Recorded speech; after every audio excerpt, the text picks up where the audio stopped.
મારું નામ ભાવેશભાઈ શિવરા.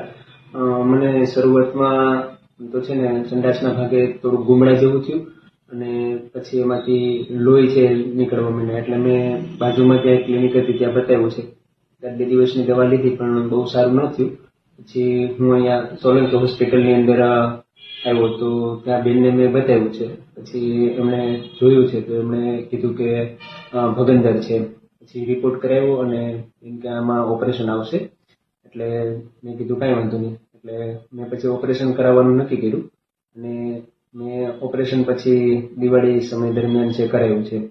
તો ઓપરેશન પછી થોડોક સમય છે એ દુખાવો રહ્યો છે પણ ખૂબ સારી રાહત રહે છે અને ટૂંક સમયની અંદર જ ઘણું બધું રિકવર થઈ ગયું છે અને મને એનાથી ખૂબ ટૂંકમાં અહીંયા ટ્રીટમેન્ટ લીધા પછી ઓપરેશન પણ સારી રીતે થયું છે અને અત્યારે ખૂબ સારું